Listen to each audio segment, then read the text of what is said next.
gave up chocolate for Lent, so I couldn't bake anything chocolate. I couldn't bake anything really good. But this is still really delicious and pretty fun. It's not something I normally would have baked because normally I would only bake something with chocolate. I'm thinking I will start on Farmer Boy today. This has been on my list to reread for a while. It was one of my favorite books growing up. Farmer Boy is just such a fun story of Almanzo Wilder growing up in New York in the 1800s. They have such a fun big family, and they own this beautiful big farm. So you hear all about the different farm life. Starts in the winter and then moves into the spring. So I think it's the perfect time to start it. The illustrations just add so much to this book. They're so beautiful. I absolutely love the description of the barns. They just sound so big and well organized, and like all the animals are so beautifully cared for. The hay mows were warm with the warmth of all the stock below, and the hay smelled dusty sweet. There was a smell, too, of the horses and cows and a woolly smell of sheep, and before the boys finished filling the mangers, there was the good smell of warm milk foaming into Father's milk pail. It's such a snug and cozy description. And I love how much Almanzo loves the horses. If you read the later Laura Ingalls Wilder books where Laura meets Almanzo and they're both grown up, you'll know that Almanzo's love of horses is something that stays with him. But at the moment, he just has two little calves, Bright and Star. I love Bright and Star. There they are on the cover. Isn't this description of the dining room so lovely? Green stripes and rows of tiny red flowers on the chocolate brown wallpaper, and Mother had woven the rag carpet to match. The descriptions of everything are just so lovely, like what's in the pantry. Oh my goodness, it sounds just absolutely delicious. Eliza Jane is the worst. I love this description of his mother coming into the dining room. Her big sleeves hung like large red bells at either end of the blue platter. She came through the doorway with a little pause and a tug because her hoop skirts were wider than the door. The smell of the ham was almost more than Almanzo could bear. So you just look at this description of what's in their dinner pail at school. It held bread and butter and sausage, donuts and apples, and 4 delicious apple turnovers, their plump crusts filled with melting slices of apple and spicy brown juice. It's so cold out, 40 below zero, that Almanzo's father has to get up in the middle of the night and go and wake up some of the young cattle to make sure that they don't freeze in their sleep. There's obviously a lot of hard work that the family has to do, and yet there's also this sense of plenty, of work well done.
Had this camera set up earlier for my Cath Kidston video, so I thought I would use the same setup to fill you in real quickly. Can you see that? It might be whited out by the afternoon light.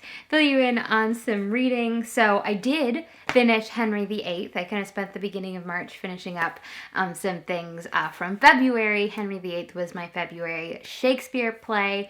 I mentioned in last month's reading blog that I thought maybe he would be kind of complementary to Henry VIII because Shakespeare, of course, wrote during the lifetime of Queen Elizabeth, Henry VIII's daughter. I was surprised. It wasn't quite as complimentary as I would have guessed. I was doing some research, and apparently there's some debate about when exactly this play came out. It might have been when Elizabeth was alive, so she might have watched it, or it might have been when James the First came to the throne. At the very end of the play, Elizabeth is born, and there's kind of a whole passage full of praise for this little baby. So it does seem likely that that was written for Elizabeth's ears. It is, I guess, mostly complimentary to the protagonist. But Shakespeare does not at all throw Queen Catherine, Henry VIII's first wife, under the bus, which you would think he might be tempted to, since Anne Boleyn was the next wife and she was Elizabeth's mother. Anne Boleyn is sympathetically portrayed as well, but Queen Catherine really voices her anguish at being cast aside by her husband. Shakespeare is impressive because all of his characters, coming from all sorts of different viewpoints, maybe quarreling with each other, maybe at odds with each other, but they all voice their own perspective very convincingly. I mean, sometimes even if they're being insincere, like even if the villain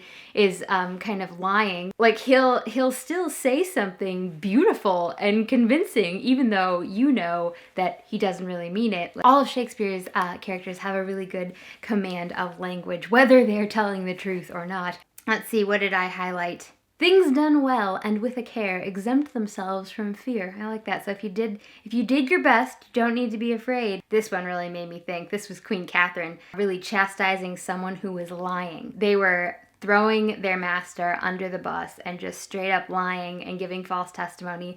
And she says, "Take good heed you charge not in your spleen a noble person and spoil your nobler soul." She's not only concerned with, you know, the Lord who is innocent and who's being thrown under the bus. She's also concerned with the accuser. Don't act this way. It's not good for your soul. You might be able to fool other people and you might be able to fool yourself, but you won't fool God.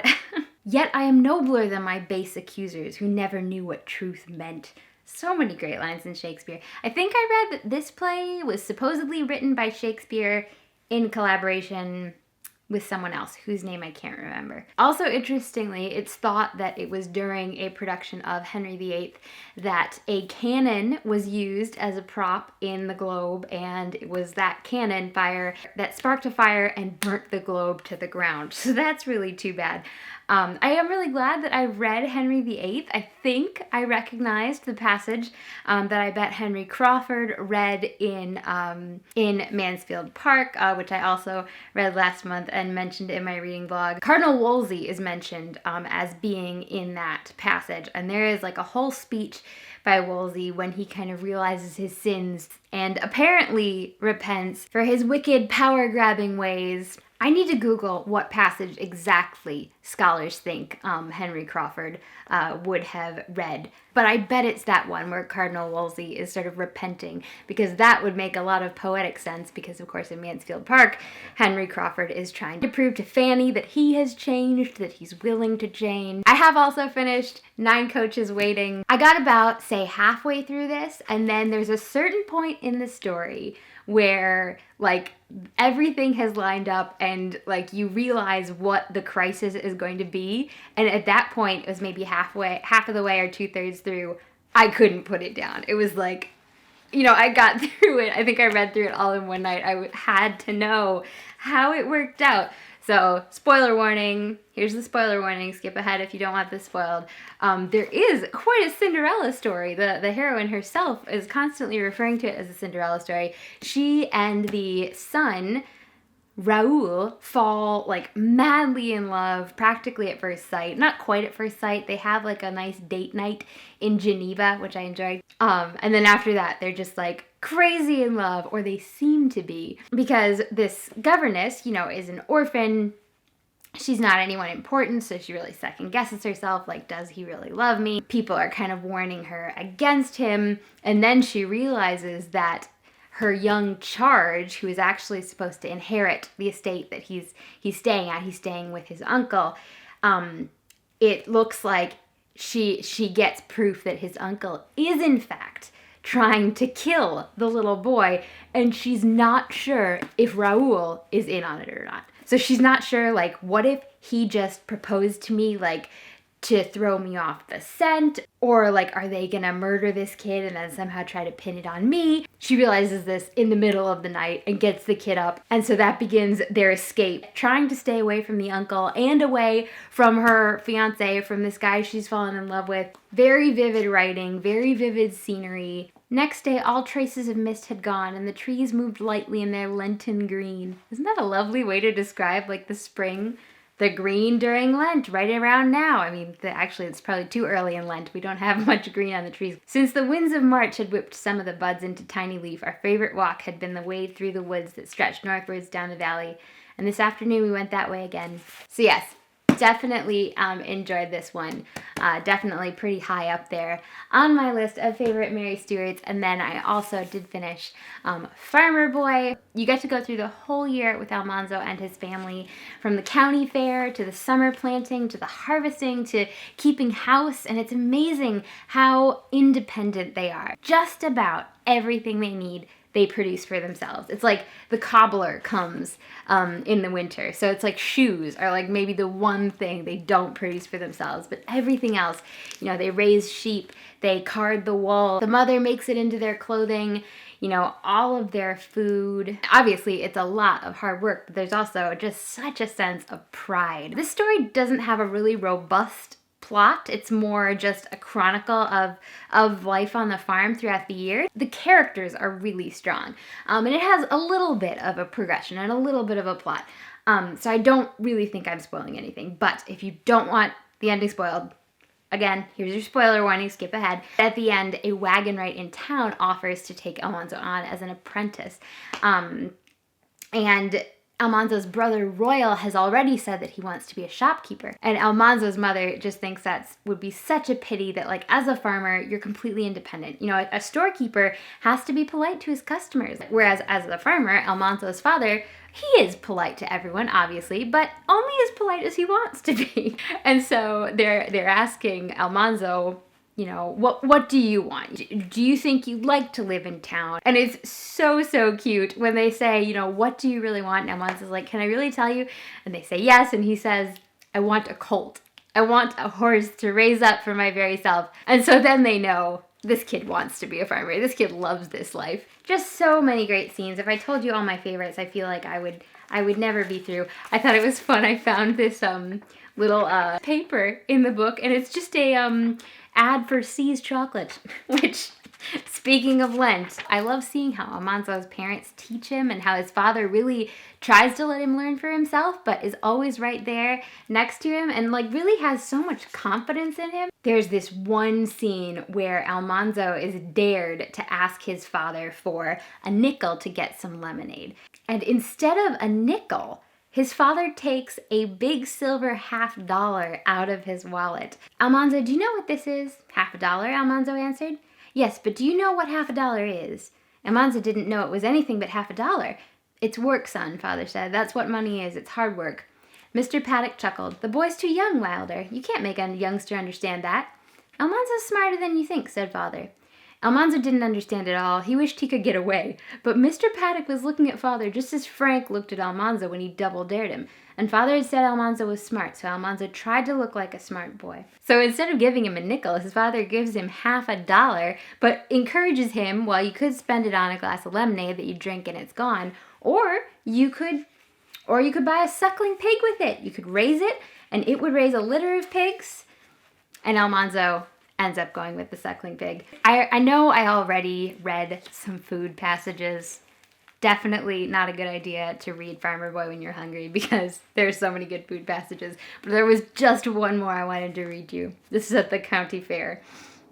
Everyone was merry, talking and laughing, but Almanzo simply ate. He ate ham and chicken and turkey and dressing and cranberry jelly. He ate potatoes and gravy, succotash, baked beans and boiled beans and onion, and white bread and rye and Indian bread, and sweet pickles and jams and preserves. Then he drew a long breath, and he ate pie. When he began to eat pie, he wished he had eaten nothing else. He ate a piece of pumpkin pie and a piece of custard pie, and he ate almost a piece of vinegar pie. He tried a piece of mince pie, but he could not finish it. He just couldn't do it. There were berry pies and cream pies and vinegar pies and raisin pies, but he could not eat any more. How can you not love a book with a scene like that in it? Next, I'm going to be starting on Miracles on Maple Hill, which I'm very excited about. That's our read-along book for this month. And that also has a rural setting and lots of farm life in it, although that is set after World War II. And that is a town family moving to the country. But I'm very excited to have some more farm adventures to follow.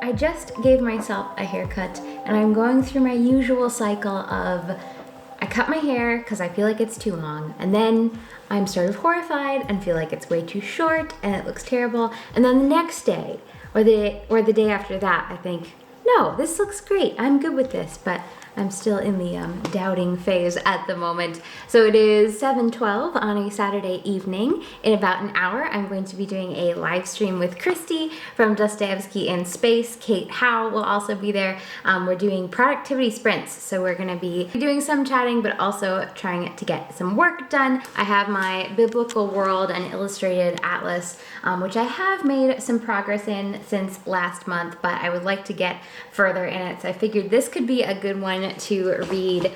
Also, I have a knitting project, which I am just starting. It's actually a pattern in this Vogue knitting magazine. I bought this kit from Webs, and it came with the yarn and the magazine, because that's where the pattern is, and it is this one right there. Doesn't that look beautiful? It's very appropriate to start this, I suppose, with St. Patrick's Day. So this is done in brioche knit. It's actually knit all in one piece. I bought 3 of these magic loop needles because I think I'm gonna end up using all 3. So you knit it all in one. I did start this, but I don't feel confident in it. I'm thinking I might just pull it all out and start over again, which actually am I already in the process of pulling it out.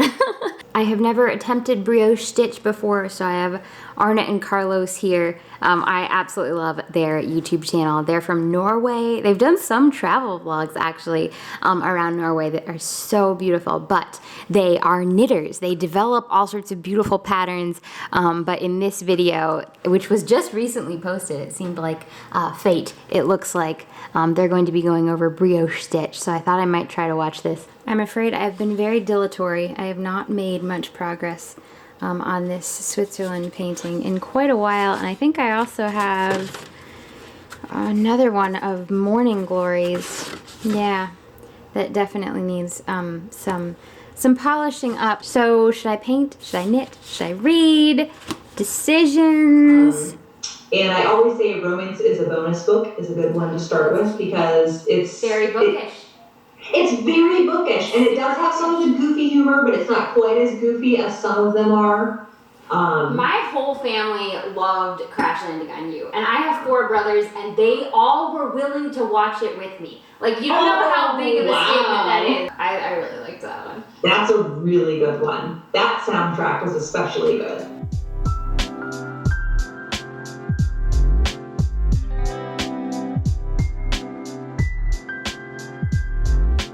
The live stream on Christy's channel last night was so much fun. If you want to watch it after the fact, I will make sure I link it because obviously you can watch it anytime. But yes, I ended up working on my painting and trying to fill in some of the colors. I added the flower box and filled in the lamppost. I feel kind of inspired now. I feel like I should just get this thing done because it is very close. I never finished this one either. Maybe I should finish finish up the little one as well. I really just need to add in the black railings, and then this corner needs some finishing off. These boxes right here are my new bookshelves. I can't really believe that they have already arrived. Wayfair shipping is just kind of incredibly fast. I have all of my books sitting here waiting to move into their new homes. I'm definitely gonna do a video, I think, setting up the new library space. But I almost feel like I should just leave these. Like, this is a pretty aesthetic filming spot to just sit in the midst of books.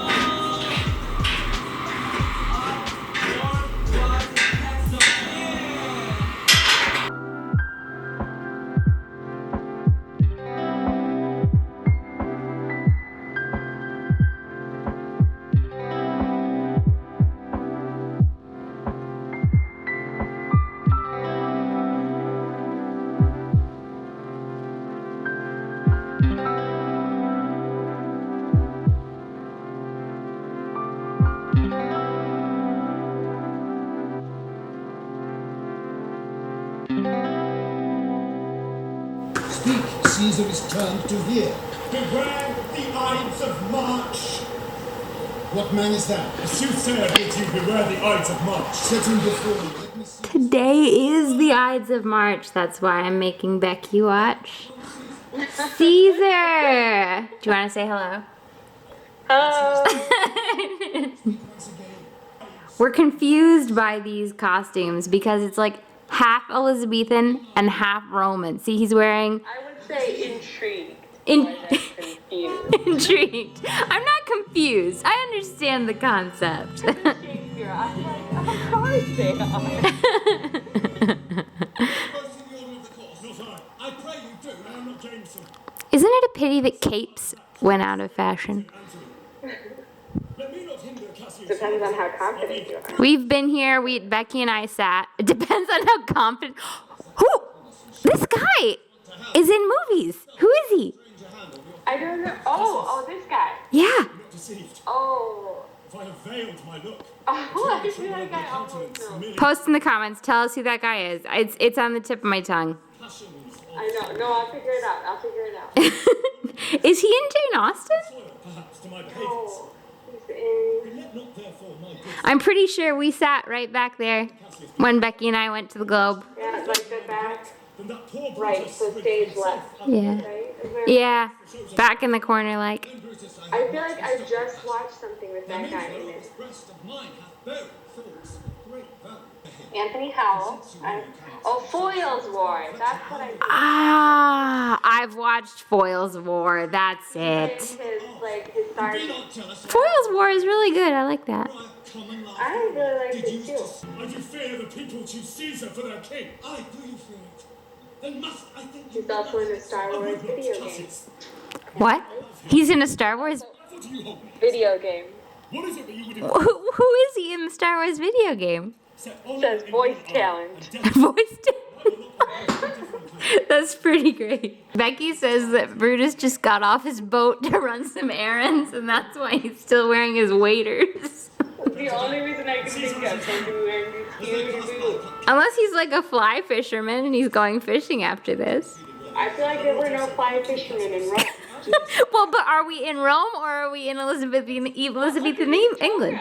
Clearly, you're in Rome. Clearly we're in Rome. such fun? Lord Cassius has an ill and hungry look. He thinks too much. Such men are dangerous. Fear him not. Caesar, he is not dangerous. You think too much, Cassius. It's like Gaston and LeFou say, a dangerous pastime. An enterprise of honorable, dangerous consequence. I feel like that should be the name of a blog or the name of a YouTube channel. Yeah, like a travel blog. That would be perfect. If you would like to join me on an enterprise of Honorable, dangerous consequence. There it is. I feel like, I want that on a sweatshirt. I want it on a sweatshirt. It probably is on a sweatshirt. There's one of my favorite lines from Hamlet is, "What meeching Maleko is this?" I feel like meeching Maleko also would be a great blog name or YouTube name. Or look good on a sweatshirt.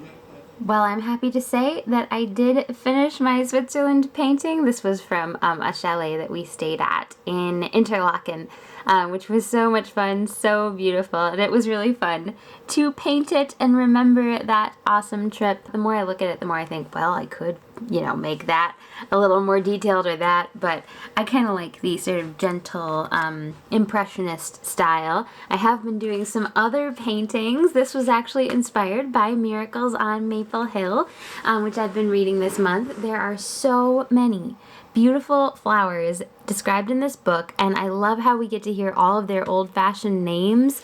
Jack in Pulpit, isn't that a great name?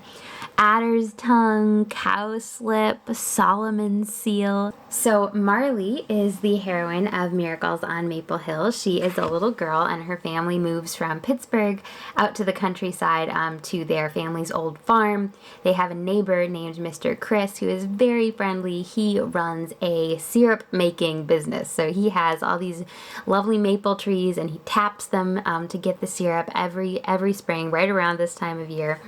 He knows everything about the flowers, so he's the one who takes Marley around and really teaches her all the names. She loves the hepatica, which apparently was good for your liver, so it was also called liverwort, and the trillium make a large appearance in this book. I loved how apparently some of the first trillium are red and are called wake robins. Isn't that so sweet?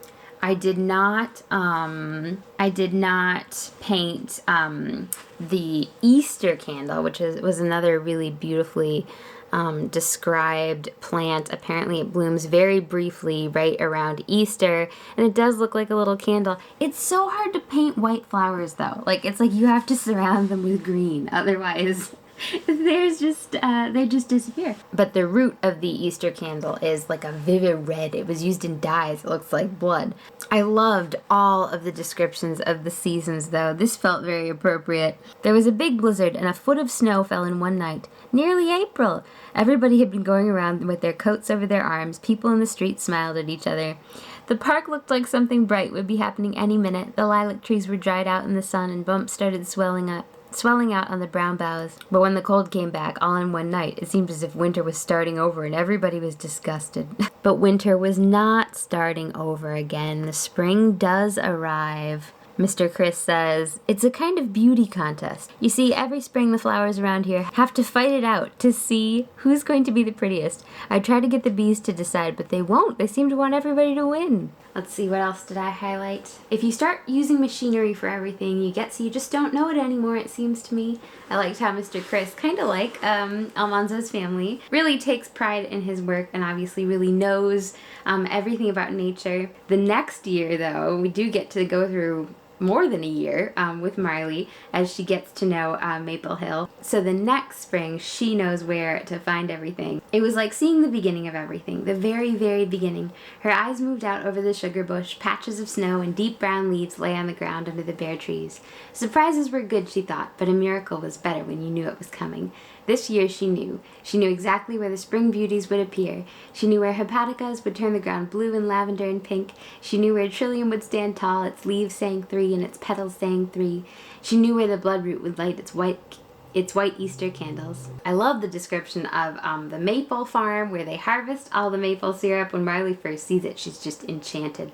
It's wonderful, Joe. Hundreds of trees with buckets hanging around them like charm bracelets, and smoke coming out of the little brown house. It's like the old witch's house in Hansel and Gretel. In Farmer Boy, they boil the syrup down because they have these like kind of cakes of maple sugar. But of course here they're looking for the syrup, and Mr. Chris's first run syrup is like famous. Just as Mr. Chris had said, the syrup is spring. It's the heart and blood of the maple trees. It has the gold of the leaves in it and the brown of the bark. It's the sun shining, it's snow melting, it's the bright new air in the earth as it starts pushing, pushing, pushing. I really liked the turn the plot took at the end and how things turned out. I won't spoil it. So I've been reading Miracles on on Maple Hill for the read-along that a couple other booktubers and I are hosting, and we are going to be doing a Zoom discussion actually on Saturday, so the day after this video. If you would like to attend that and you don't have the link yet, just send me an email, emma@bookishprincess.com, and I will send you the link. I'll probably post it in my Discord as well. It'll be really fun to hear what other people think. The only sour note that this book struck for me, and obviously it didn't overpower the book, there was still a lot to love and enjoy, it was the way Marley's family treated her. Towards the beginning of the book, you know, Jo is a couple years older than Marley. She's, I think, about 8 or maybe 9 or 10, and Jo is like, you know, 11, 12. And I have 4 brothers, so, you know, I know that brothers can sometimes be too cool for school, too cool to talk to you. Actually, most of my brothers are younger than I am, so they didn't especially try that trick with me. But at the same time, like, when the book started and, like, Jo is kind of lording it over Marley, like, I could kind of identify with that. But it just quickly went beyond what was okay. Like in my family, if any of the siblings had talked to each other like that, like my mom or dad would have been like, excuse me, you don't talk to people like that. Jo is just so rude to Marley, and her parents not only don't correct him, they do it themselves, which to a certain extent is understandable, because one of the themes in this book is that Marley's father was a prisoner of war. So he has returned, but he hasn't gotten back to work yet, and he's obviously still really suffering from his memories, and it has really affected the children, it has affected the family. And we do get to see healing for the family and for the father through kind of reconnecting with nature, through the goodness of their neighbors, and that's really wonderful. But the way the family kind of deprecates Marley sometimes doesn't change. Like, there's this moment at the end of the book where Marley is rushing in to bring a flower, and she like kind of trips and the flower falls, and her mom says something like, well, that's typical Marley for you. And it was just like, maybe the author like intended it to come off as like kind of sweet or funny. See, that was what was weird. The author didn't seem to have any problem with Jo and the parents treating Marley that way. And like, they were a happy family. Like, they were supportive of Marley in other ways. But the way they would just write her off sometimes, the parents included, and like this scene that I'm talking about, it was at the end of the book. So like, the father has been getting better. Like, it wasn't even like, oh, they're going through a really stressful time, and sometimes people say things they shouldn't when they're stressed out. It was like, no, this is just normal. It was the kind of thing that like Jo might have said to Marley, and like the mother should have corrected him and said, okay, so she dropped the flower, you don't have to rub it in her face and make her feel bad. But it was the mom rubbing it in her face and making her feel bad. Anyway, I did like the book, and there were lots of other things to like about it. That just kind of rubbed me the wrong way. I'm definitely going to need to have some maple syrup on my pancakes this month in honor of Miracles on Maple Hill. And I've learned a couple new flowers. There really have not been very many flowers at all around me. It still is looking pretty darn wintry out there, but the birds are back. They've been really fun this month, hearing all of their chirping. It's looking like it might rain today, but actually rain is a bit of a novelty because it's been snowing so much that there hasn't been rain in a long time. So maybe I'll go out for a little rainy walk.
little corner of the world we're at. I feel like I'm at the top of the world and at the end of one at the same time. You're on the end of Ireland here in Wales, yeah.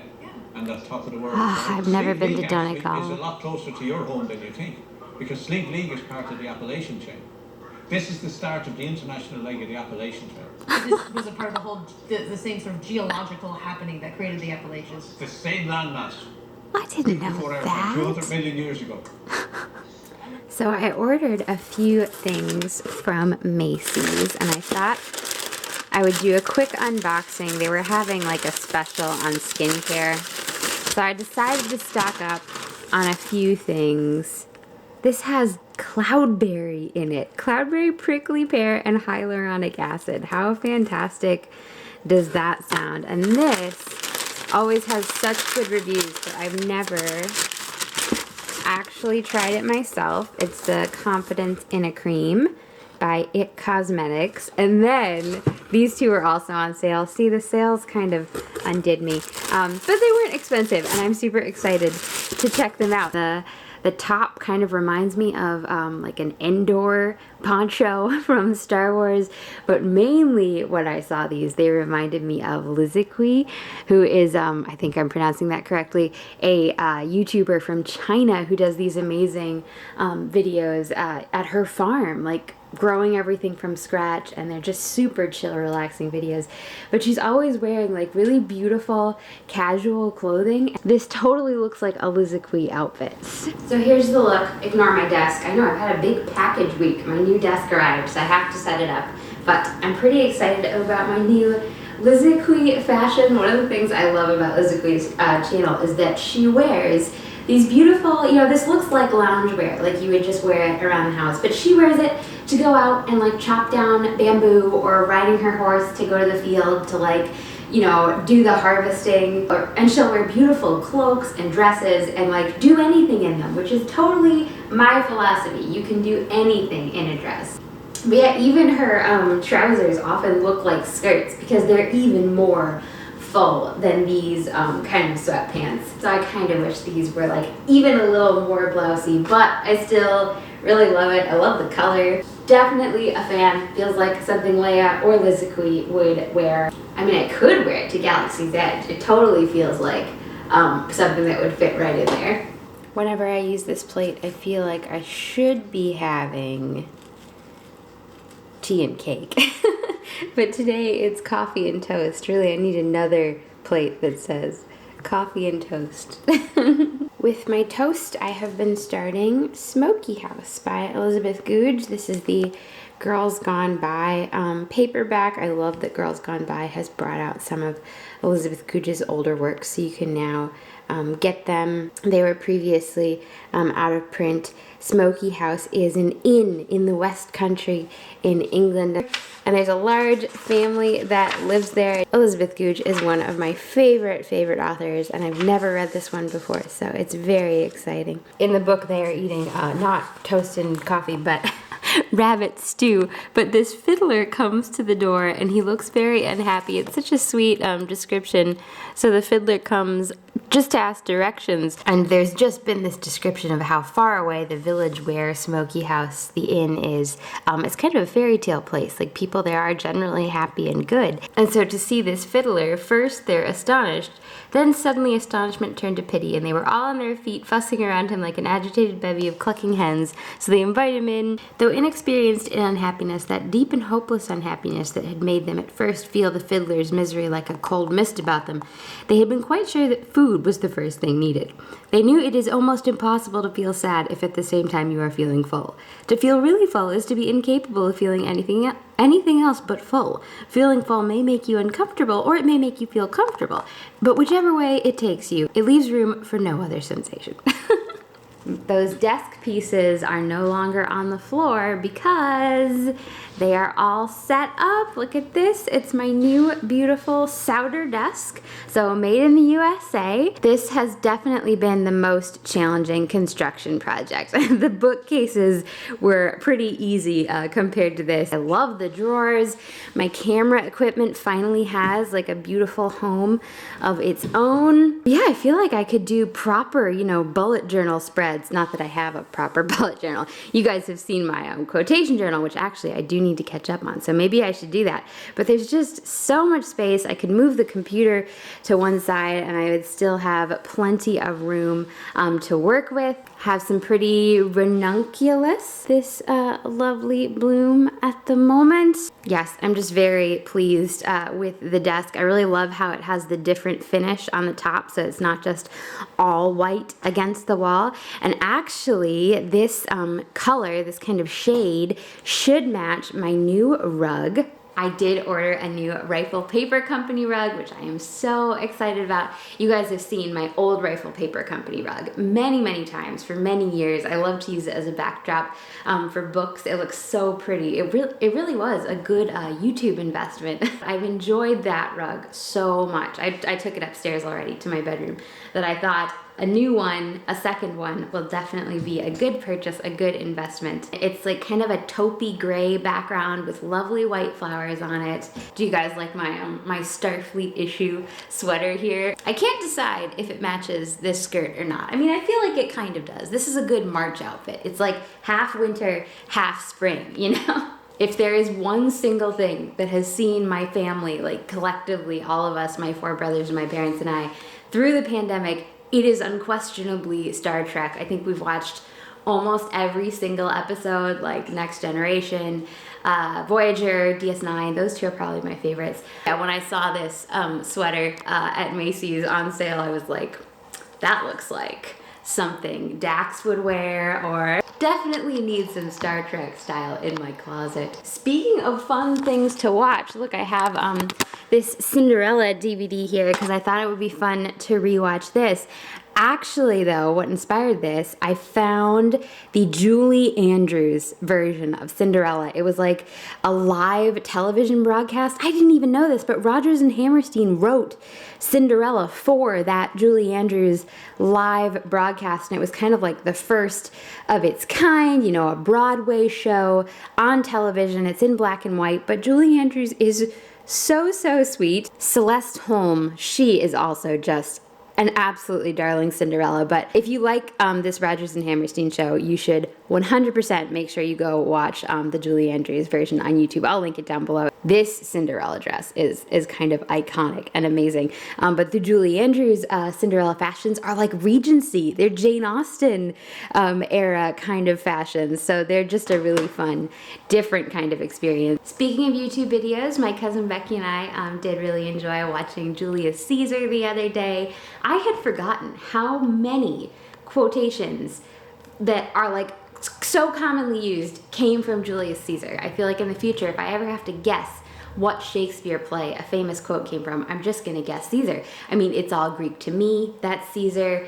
There comes a tide in the affairs of men that if taken at the flood leads on to fortune. The brave die only once, cowards die many times. Just the list kind of goes on and on. It was really incredible to see the Globe production too. Becky and I went to the Globe in London. Actually, I'm pretty sure there's a vlog from that. I can link it up above. We saw Taming of the Shrew. And I'm kind of glad we saw a comedy because it was nice that it was like a little bit more lighthearted, but still with the beautiful language. Because Caesar obviously has incredible language, but it's also so heavy and full of angst and debate. But Brutus is an honorable man, you know? I'm tempted to count that as my Shakespeare for March. I watched it because it was the Ides of March, of course. But we won't do that. I'm trying to read a Shakespeare every month to get through the Shakespeares that I'm not as familiar with. So I am currently reading Pericles, which this is my first time through Pericles. I celebrated the Ides of March and St. Patrick's Day, but I forgot to go out and eat some pie on Pie Day. At least I have this pie kitchen towel. Does that count?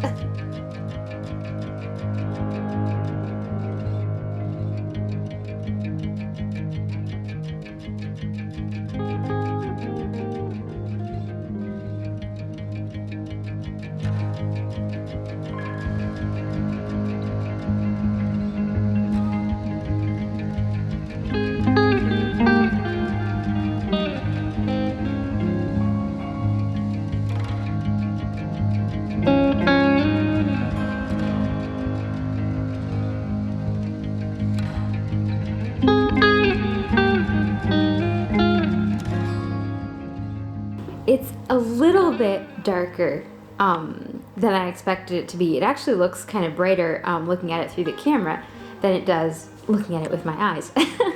But it's really lovely. Isn't it a beautiful pattern? I just love these colors. I think it looks nice in the space with like the white of the flowers, the kind of creamy white of the flowers and the creamy white of the walls. Yeah, I haven't shown you guys my tree, have I? So we were cutting branches recently. We had to do some tree trimming and these buds were just so lovely. I thought, well, I can put them in water, see how they do, just enjoy them. Yeah, the buds are so beautiful this time of year. Like just that really, really kind of gentle red. These are basically Yvonne's sticky green buds that bloom in the spring. I love that quote from Brothers Karamazov. So yes, just kind of fun to bring a little piece of the spring indoors. And of course this rug will be beautiful and blooming all year round.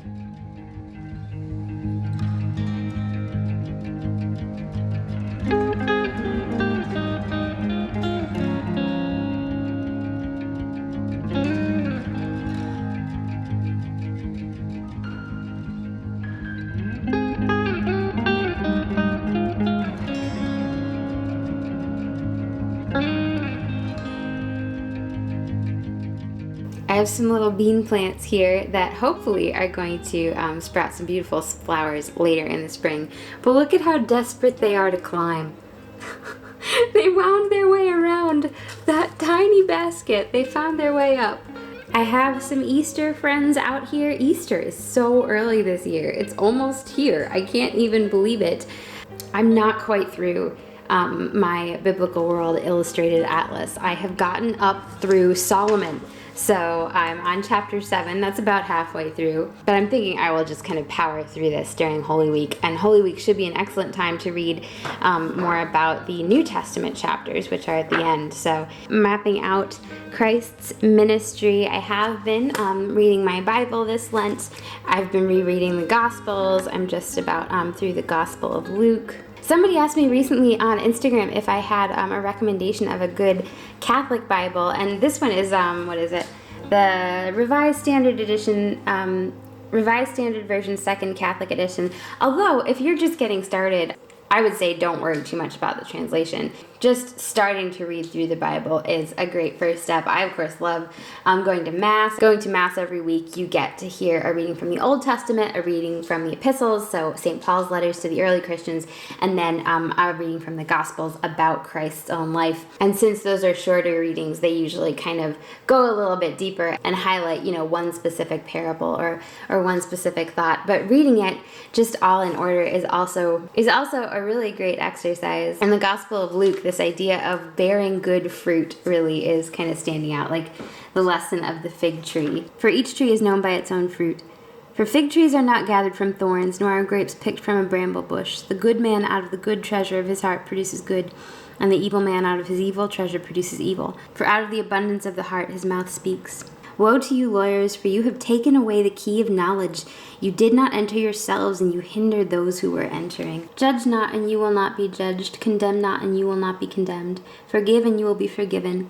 Give, and it will be given to you. Good measure, pressed down, shaken together, running over, will be put into your lap. For the measure you give will be the measure you get back. One author who knows her Bible well and has such beautiful spiritual insights is Elizabeth Gouge. Actually, her birthday is in April, and I'm thinking that over on my Discord channel, we will do an Elizabeth Gouge read-along. Actually, I have a poll in my Discord right now where we're voting on Gentian Hill and A City of Bells. I think A City of Bells is winning, so that might be the one we do. But if you're interested in joining us for the read-along and you're not in my Discord group yet, just send me a DM on Instagram or else send me an email, emma@bookishprincess.com, and I will send you the link to join. I started the Discord group about 2 months ago now, and it has just been such a delight to interact with you guys there, to just hear what you're cooking, to swap Animal Crossing tips, to chat about books. We've done some movie watch-alongs as well. We watched Moana this Tuesday, so March 30th. We are going to be watching Aladdin. So yeah, if you've been thinking about joining the Discord and you're interested in the Elizabeth Goudge read-along or Aladdin, then now would be a good time to shoot me an email. And I will send you the invite link. I've been trying to wear this pretty dress a few more times. I bought it at Christmas, but when I bought it, I thought that looks like a St. Patrick's Day dress, but I'll probably put it away after March. I found some fun old St. Patrick's Day headbands, so I've been wearing those too. I should probably wrap up my March reading vlog here so that I can get it edited and up in time. I am uploading it a little bit before the end of the month, so I do still have some time to finish some last March reading projects. I feel like I probably should finish Smoky House before I start on Gentian Hill or City of Bells, but children's books always go much faster than adults books, so I don't think I'll have a problem finishing this before the end of the month. There were some really charming passages. I just love the way Elizabeth Goudge weaves fantasy into her stories. First, she watched the curtains round the two beds that were stirring a little in the breeze from the open window. As she watched the flowers on them, the red roses and blue forget-me-nots that never faded, grew brighter and brighter, and a beautiful fresh scent filled the room. Jessamine knew what this meant. It meant that the children were beginning to fall asleep and that the flowers on the curtains were coming alive to defend their unconsciousness. They were forming around them a beautiful interwoven arbor of living, breathing flowers to keep away bad dreams, hobgoblins, and the things that go bump in the night. Jessamine was not surprised because she knew that our beloved belongings, that we look after so carefully in the daytime, because we don't think they are sufficiently alive to look after themselves, are really just as alive as we are. The moment we fall asleep, the roles are reversed, and it is they who look after us. The pity of it is that being asleep, we don't see the cuckoo fly out of the clock and perch on our pillow to give us sweet dreams, or our teddy bears and dolls forming around us in protective battalions. To see those things, one has, like Jessamine, to watch over the falling asleep of other people. And when the people are little children and a certain prayer has been prayed, something else happened. Jessamine, watching the four posts of the beds, was quite expecting it. At each corner of the bed was standing a great angel in silver armor, sword in hand, a golden halo behind his head, and great rainbow-tinted wings unfurled, and from each angel there floated out in the room the glorious scent of the lilies of paradise that wreathed his shining head. The angel of the left-hand back bedpost of the girl's bed was particularly strong and beautiful angel. He stood beside Jane and was her guardian angel. He needed to be extra strong because Jane, being extra naughty, gave him a great deal of work to do looking after her. Just so sweet. Yes, also lurking here in the background is Star Wars The Last Command. This is the third book in the original Thrawn trilogy by Timothy Zahn. I read the other two books in the trilogy in January and February. I may be like 3 pages into this, so I probably will not be able to finish it before the end of March, but definitely will put it on my April list. Well, thank you guys so much for watching. If you haven't yet, make sure you give this video a thumbs up. Make sure you're subscribed. Some exciting things coming up with the Zoom tomorrow, Aladdin watch along, Elizabeth Goudge read along. I'm thinking I might do a little Elizabeth Goudge haul because I have bought some new books to kind of fill out my collection. I'm thinking I might post that soon as I fill out more spaces in my new place. I'm sure I will give you guys some more tours. But in a way, my reading vlogs kind of turn into cooking vlogs, tours, decorating tours, movie watches, and movie reviews. Thank you so much for watching. I hope you guys have a magical day. I hope you had a magical March, and I'll talk to you again soon. Bye.